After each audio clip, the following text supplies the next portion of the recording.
I shouldn't be wearing my Crocs. I feel like a dick.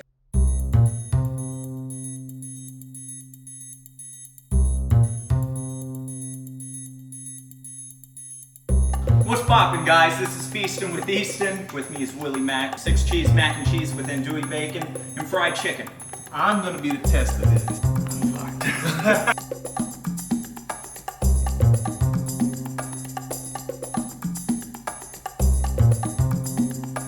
I don't know what cheese this is, but on the package it said cowgirl.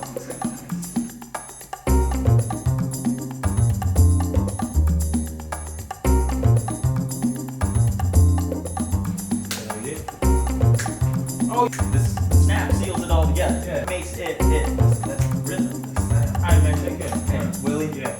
As always. As always. I feel like I can hit a 3, man. Oh, bam! I mean, this is it. We're here, Feastin with Easton, Willie Macc, stand-up comic, BET's College Hill, BET's College Hill. Meet the Spartans, Yeah. recently the Goldbergs. Recently, the Goldbergs. Josh and I love the Goldbergs. Yeah. It's one of our favorite shows. Oh, nice. That Yeah. was in episode 19 of this season.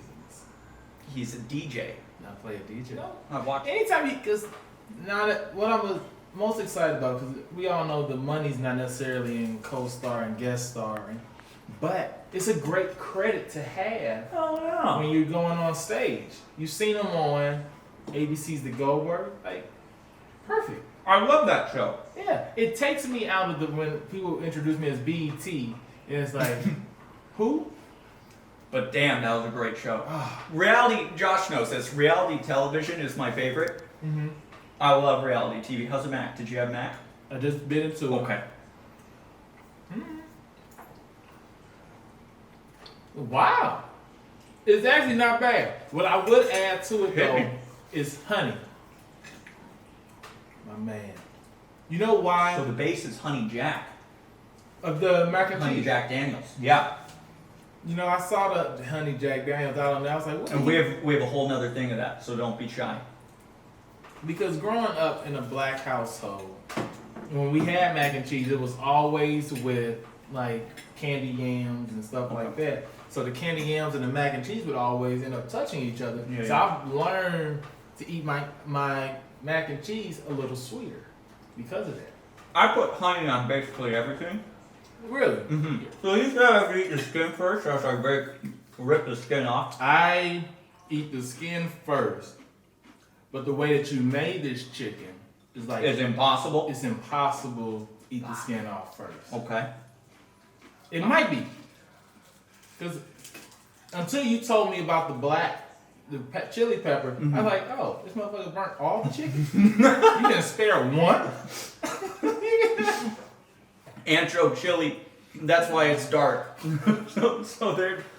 so my 12 viewers aren't looking at this like, fuck, he sucks. Yeah, you gotta tell them. That's why I mentioned it. I was like, let me help him out. The viewers are probably like, maybe it's the lighting. Maybe it's the lighting. Antro. I mean, the skin's good. Remember, we got Domino's, Round Table, In and Out, right up the street. First of all, I could just eat the macaroni and cheese all day. I was testing you with these. These are your 2 tests. Like, if there was like a card, Like a punch like a card. punch card for black people, and it was like, hey, you gotta pass these 5 things. You know, it's macaroni and cheese, chicken. You had to have seen Friday. You had to have voted for Barack, and then it's like the last one is like, have you seen The Color Purple or Roots? That's like extra credit. I haven't read the book. And you like, and read the. There we go. So that's why I'm taking my time. I'm like, I'm eating the macaroni and cheese first, then I'm moving over. I am weird like that. I eat one side. I have a at cousin time. like that. Eats one thing at a time. Yeah, one thing at a time. I don't know what that's about, but it's just because I've been actually made fun of by the Bursey triplets. We did some road stuff, and we went to a restaurant. They're like, "Why don't you eat your burger, your fries burger?" I'm like, "I gotta eat my fries first, then I eat the burger, then I drink." I respect that. Because I'm like an animal over here. Eating my thing. But I think the craziest job I've had while out here, because I've been out here 16 years. from St. Louis, and I refuse to go back home to St. Louis. So I used to do these clinical trials. These are great. This is gonna be great. So I've done 2 spine tests, and it was like $6,300. You're in the hospital for like 10 days. Holy shit. They stick this long needle up your back, suck the spinal fluid Spinal out. tap. Yeah. Yeah. And so that was the first time it went smooth. Back hurt a little bit, whatever, afterwards. And I was like, all right, wait a month, you can do it again. Mm-hmm. Do it again. Second time, doctor, and they always give you this warning of, hey, if we hit a nerve, you'll be okay. It just doesn't seem like it. I was like, all right, I do mine. I'm good. Mm-hmm. Perfect. So they put you in rooms with like a bed mate. So I had this bed mate. They went in there, sucked it up, and he just passes out, rolls on the ground. Like, oh, we hit a nerve. So you're telling me if you would have hit a nerve, you lose everything? Not like you lose a feeling in a leg. Like this dude blacked out. They pick him up, put him back on. It's like, are you okay? He's like, all right, I'm ready to do my spinal tap. It's like, oh, He forgot it. this shit fucks with your memory. He went back in time on How this much one. was it? $6,300. Worth it? I mean, not for him, but for me, I don't know, man. So I did a couple of those for money. So that's probably crazy. I tried to do like give sperm samples. Nice. I tried to do that, and come to find out, I got low sperm count, and I did not know there's a difference between sperm and semen, because I thought all the white stuff was sperm. Yeah. No, sperm are the little. The tadpole looking things. Yeah. So I go in there, boom, boom, boom, and I give them the sample. They like, they do their stuff. They said, it's not enough. I was like, there's a bunch in there. I held something back. Like, you know when you pee and you hold your pee? Like, Oh yeah. I didn't do that. But Mansers taught me about that. That's how you hold your orgasm longer. Yes. Yep. Mansers taught me that. That's funny. My cousin told me about that. Even though now I know that it's not true, Yeah. I still, like, just in case. You never know. A little that flex of the prostate, that giddy up look. That giddy up. I'm okay. I'm okay. I think when you was talking about the packagings and stuff like, so I was looking up on, because I Googled this because my agent called me and was like, hey, are you willing to do this gay scene? And I was like, no, I'm not. I don't. There's actual gay people that will kill this. Yeah. Oh yeah. That's how I feel about it. 100%. I feel like me playing gay is like the black face of gay acting. Because there's actual people, go for them. Go for them. Just give them I a role. love that. It's like, oh, he faked one. It's like, no. Anyways, so Wow. So I Googled it because there was another role, and it was like, it's like this intense sex scene role, and I was like, how do people do this and not get hard? Mm-hmm. It's always messed me up. I'm like, there's no way I can just have this simulated woman scene and her, and it's like, I'm like, so apparently they put this special type of underwear on. Mm-hmm. That bends your penis around, so it's like tucked. Like the Obviously, little you sister. know about this. Well, I've done the tuck before. Oh, you've done the tuck. Just I've showed up. Already tucked. I've showed up to buddies' houses and I said, I got a problem that I need you to look at. And my friend went, That's funny. what's up? I said, well, it's down below. He said, all right, fine. So I tucked. I trot just to get a reaction.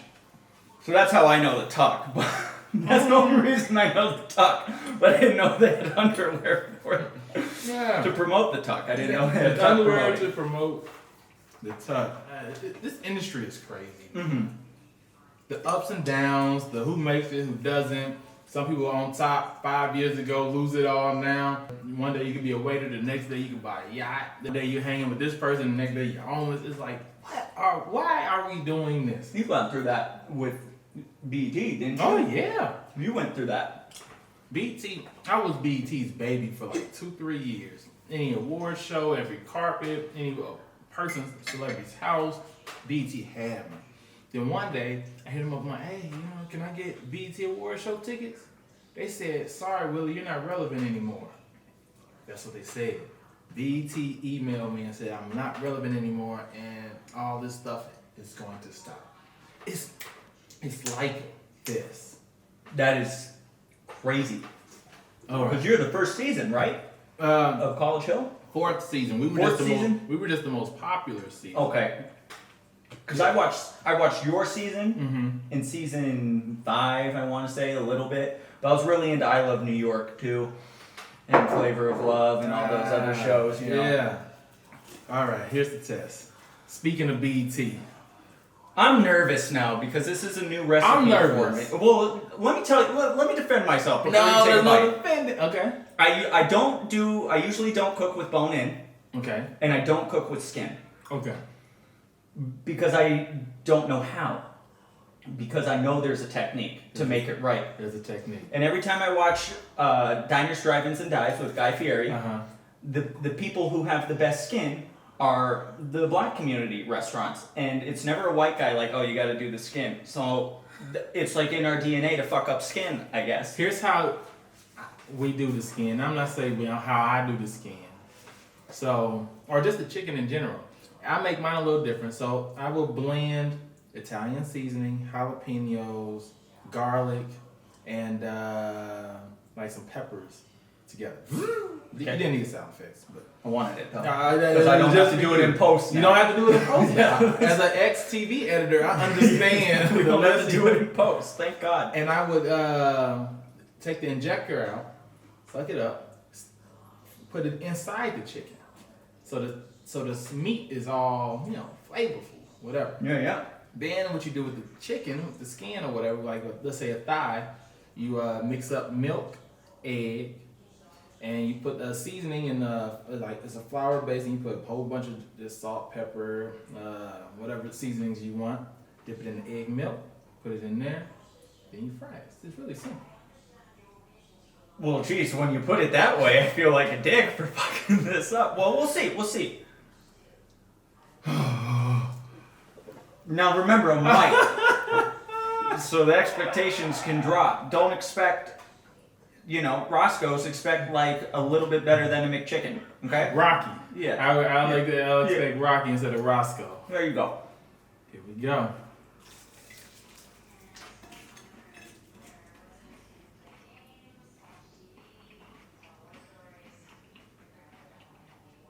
I'm not mad.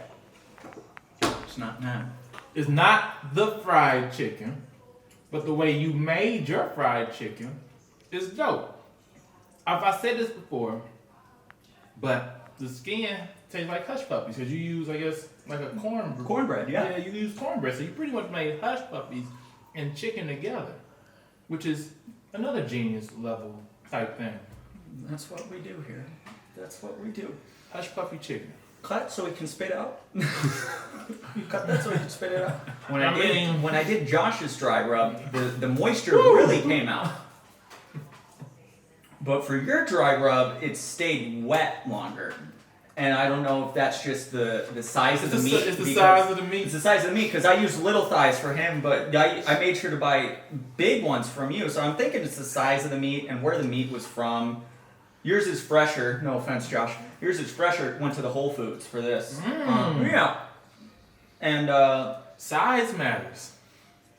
Size yes, it does. matters. Yes, it does. I mean, we're sports heads. We missed NBA. Mm-hmm. My guy, my goat, not the goat, but my personal goat, just retired officially. Vince Carter. Really? It was a sad day for me. Mm-hmm. I saw you have a personal goat. Sean Kemp. Sean Kemp. I think Sean Kemp, the way that he was dunking then, I know Dominique Wilkins and like a lot of these other people was great dunkers, but he would bring the legs back and boom, and then I like when he'll point at you like, hey, I did that on you. Like, go home now. Like, Bye-bye. Bye-bye. Like, give me your wife's number at this point. Sean Kemp was the man. That's your goat? That's my goat. What size you wear? Size 15 and a half. That's your shoe size? I thought you said what size? What size shirt you wear? Well, geez, we're learning a lot about Willie's body right now. 15 and a half shoe. Good God. This is my damn arm. What's your jersey size? I'm a large. Gotcha. I I got like a it a jersey little bit. guy. I'm gonna get you a Sean Kemp. What? Yeah, he works for a jersey company. Oh. Yeah, I get you a Sean Kemp. Dude, you almost made me cry right now. I got you. Got me you an NFL guy at all? I am. Rams. Okay. I'm from St. Louis. Yeah, so you get to be a Rams fan. Yeah, I get to be unlike a- most of these LA people. Aaron Donald's the best player ever. Shut up. If you didn't like him when he played at Pitt and then when he came to the Rams, you deadbeat. oh yeah, I hate these fake Ram fans. Mm-hmm. I got a few buddies who are fake Ram fans because they came to LA. Yeah. And I'm like, okay, if that's your case because they came to LA, why is your favorite baseball team Tampa Bay? You know? If you're going to be that guy who says, well, they're in LA now, that's my favorite team, you get to be the LA guy. Like, Josh is an LA guy through and through. He's a Chargers fan. Because Josh is from San Diego, so he's a Chargers fan. When the Rams came here, my dad has tickets to the Rams. So Josh and I go to the games, and, you know, rightfully so. Mhm. We're from Chicago, my family, so I'm a Bears fan. Mm. So I root for all Chicago teams. Yeah. We don't like each other football-wise, really. Chicago Bears and the Rams? No, they've had some beef these past few years. So does that mean we have beef? No. I don't. We ain't got beef. Bears suck too much for you and I to have beef. It was hard being a Rams fan for a long time. Oh. My all-time favorite running back was a Ram, Steven Jackson. Oh. Yeah. Steven Jackson was a beast. Used to call him the Predator because he reminded me of the Predator with his dreads hanging out the back. And he Yeah. was so much bigger than everyone like the Predator. What happened to him? He went to Atlanta Yeah. after the Rams. I remember that. And then he was beat up. Mm. And then from Atlanta, he went to New England. And he was on New England's roster when the Seahawks threw that pick on the 1 yard line to the Patriots. He was on the Patriots roster when they won that Super Bowl. So he got a ring with New England. But he didn't play. No. Maybe like 4 carries in the postseason. If you were an athlete, would you be okay riding the bench with a complete paycheck versus being out there punishing your body for a bigger paycheck? Are you going for the money? Because I look at, like, what's his name? Udonis Haslam from Miami. I can't. He's averaging .01 points. I don't even know how that's possible. Oh yeah, he found a way. He found a way. He found a way to make it possible. I've said this since I was 12 years old. The greatest job in the entire world is backup quarterback in the NFL. Clipboard guy. The clipboard player. Yeah, Tom, this is actually supposed to be a 9 that Jerry was supposed to run. A 9. Yeah, I read the play and you wrong. That's okay. I was on eBay. I'm trying to bid someone right now. That's the best job in the entire world. Backup quarterback, because you're just close enough to be the starter. Mm-hmm. And if the starter gets hurt, then you go, Guess I'm gonna throw 1 touchdown and 2 picks. So when he's healthy, they don't think, okay, this guy's gonna lead us. I will throw the game if I need to. It's so crazy how many people's jobs are taken while someone's injured. Yeah, I would be sure to make sure the injured guy gets his job back. Even if I have all the talent in the world. Greatest job that, and athletic train. The water boy for the Rams makes $57,000 a year. That's training camp and 8 home games. So he gets basically field tickets to the home games because he doesn't travel with them. The other teams provide the water boys, I think. Why are they going to pay for this guy to fly? So he works 8 weeks of the season. And then what? How long is training camp? A month and a half? Yeah. Something like that? $57K. That's the other greatest job. If you have a roommate, you know? I didn't know umpires and referees made as much as they did. I didn't know they was in the hundreds of thousands. Well, I think it had to be because back in the 90s they were fixing the games, you know? Yeah. Back in the mob mentality days. Yeah. But that was, and if I could go pro in any sport and I'm good, golf. Those fat asses I see out there swinging the club and kicking ass, you know? The barbecue sauce, by the way, is dope with this chicken. Thank you so much. Homemade barbecue sauce. It's not like, oh, what brand? It's Easton's brand. This is Easton's brand. If the chicken sucks too, don't eat it. I'm not eating this just because I'm worried about my health. I don't give a damn. There's some people. No, I'm just saying, don't be nice. Oh, I'm not. Thank you. Because we could have just kept talking about whatever else, and by the time it's cut up, I'm like, oh God, I'm ever this again. I'm addicted to your crust because I haven't had hush puppies in over a decade.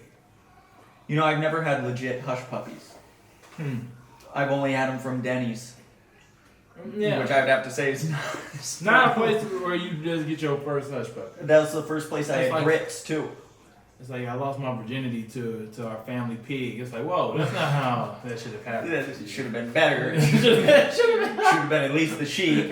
You know, the most matching anatomy. Yeah, so for Denny's to be your first place to get your hush puppies. Okay. Oh, it's sad. Yeah, a little bit. I might have to take you. I don't even know a hush puppy place here. I only know because St. Louis is big on barbecue.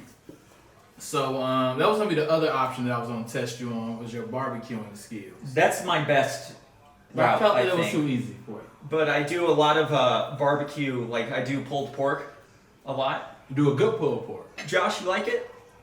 I do it in the slow cooker. Yeah. So in my crock pot. I wonder what Josh was, if he would have been like, no, then where would we have went from here?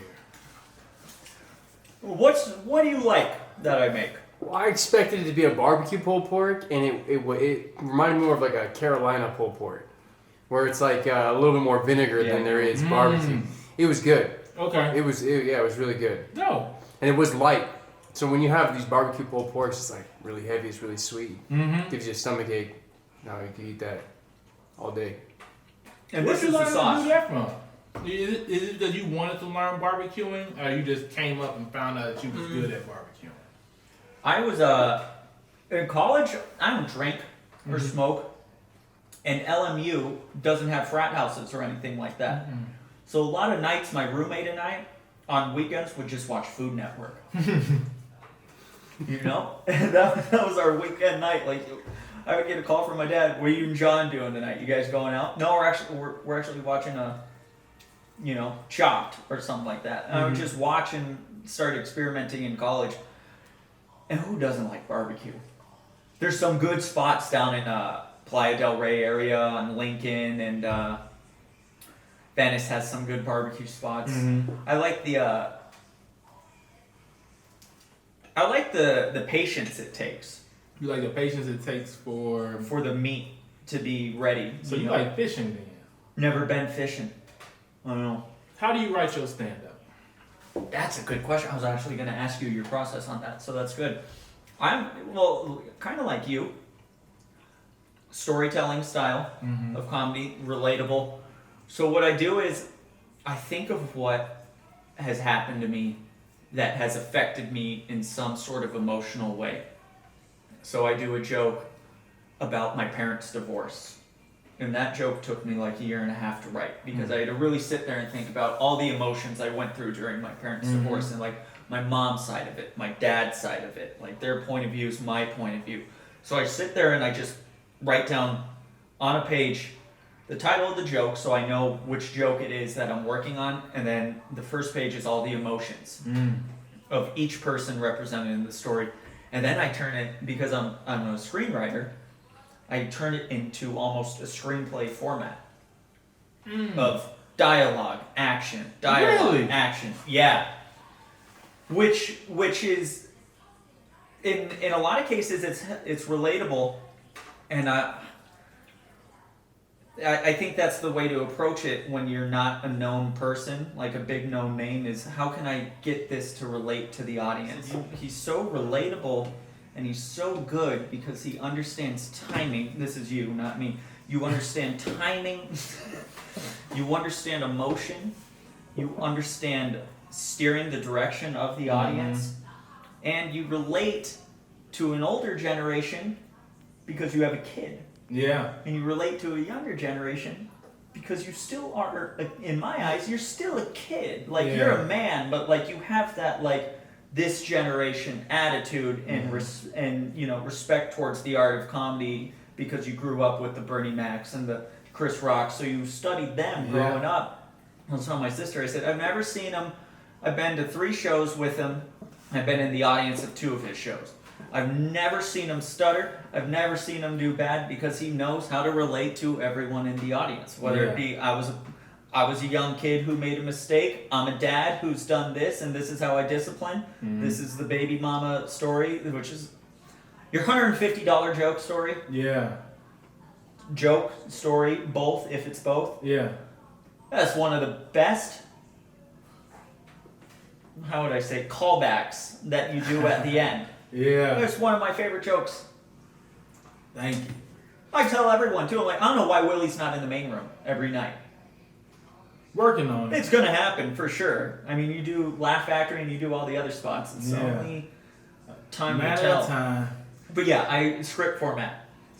I find a true story, like my son, and I learned a different technique through improv, like UCB, and UCB teaches, if this is true, then what else? Yes.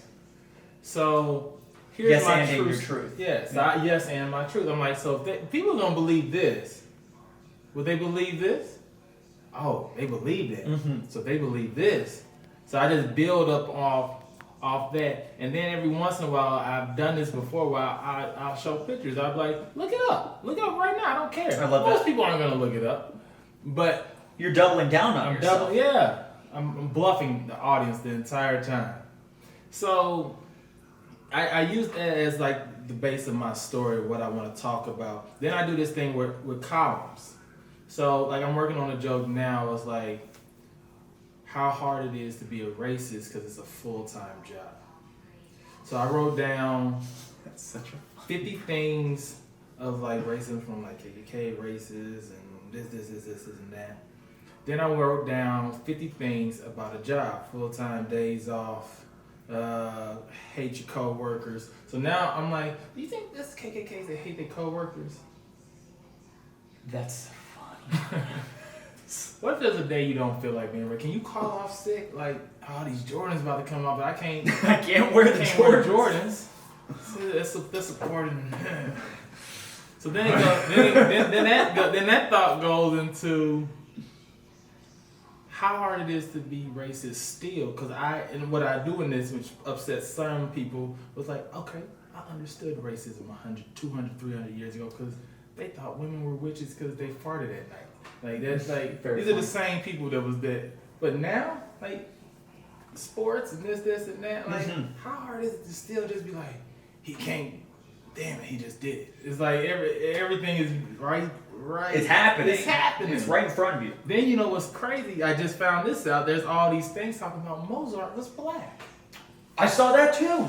So now there's all these historians. Mozart or Beethoven? One of the two. Beethoven. Okay, yeah, I saw that and I went, whoa. Makes sense. Sick beats. Dun, dun, dun, dun. Yeah. Dun, dun, dun, dun. You know they were trapping out. They was trapping out. You know they were. Was Beethoven the deaf one? No. I think he was deaf. Okay, now It makes sense that's because amazing. the African American community, when it comes to pianos and disabilities, have thrived. Ray Charles, blind. Stevie, blind. Beethoven, deaf. It's like if you're a black musician with a disability, the shit's gonna hit. He's gonna be the next wave of black guy. And he's like, he played the piano and he was paralyzed at the same time. Like what? He blew into a straw that would hit the keys. How do you feel about Drake? Because Chris D'Elia, am I allowed to say his name right now? A comic has a joke about Drake losing a Rolex back in the day. And it's such a funny joke because Drake has never, I don't know his childhood, but I do know he was on Degrassi. I used to watch Degrassi. Yeah. So when he raps about struggle in his life, I'm like, dude, you were on Canada's hit show. Unless he struggled between the ages of 1 and 5. But who recognizes Yeah. that? So how do you feel about Drake? Because when he comes out in my headphones, I'm like, yeah.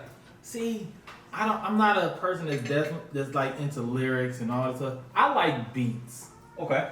If you got a dope beat, I lost faith in lyrics, really. I was a Biggie fan. Growing up, I believed in Biggie. Then I became a Lil Wayne fan. Lil Wayne. Love Lil Wayne. I love his analogies. His analysis is stupid.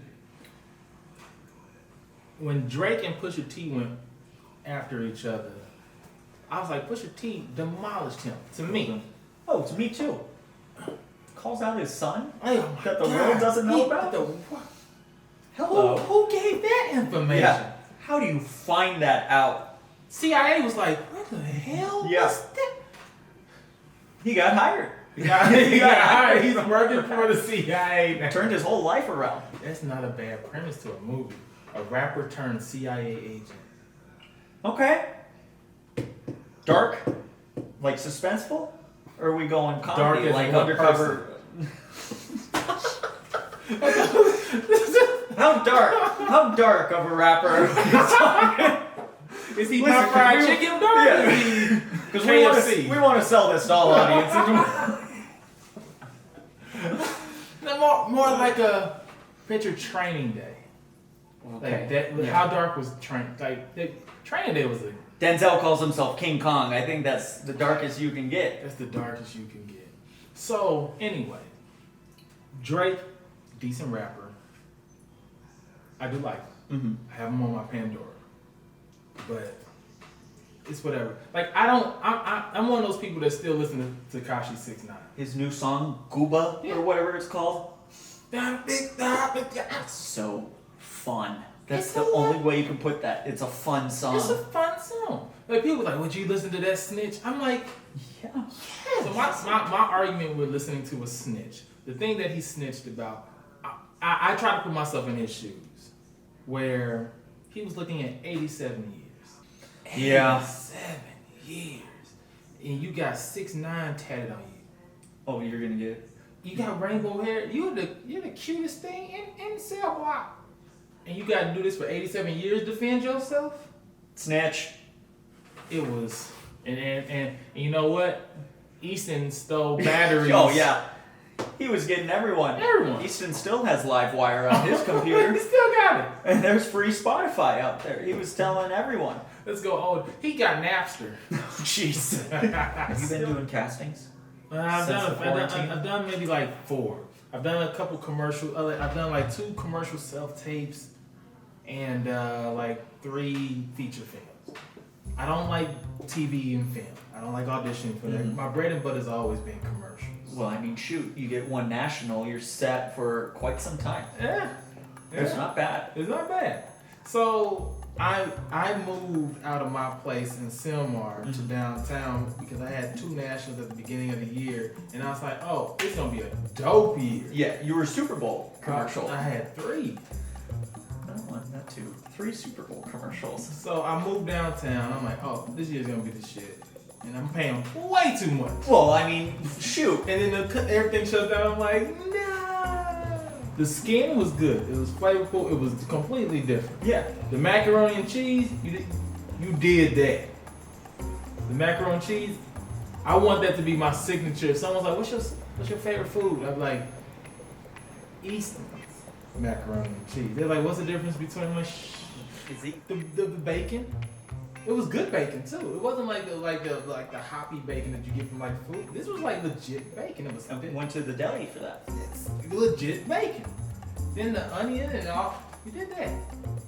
The chicken? I know. Hey guys, I'm Willie Macc. WILLIEMACC. 2 C's. Check me out everywhere. Follow me. Once this is over, I'm gonna be touring again, and I can't wait. Thank you. At Easton Gage, for those of you who still don't follow me, thank you, Willie. Hell yeah. Oh, you do this.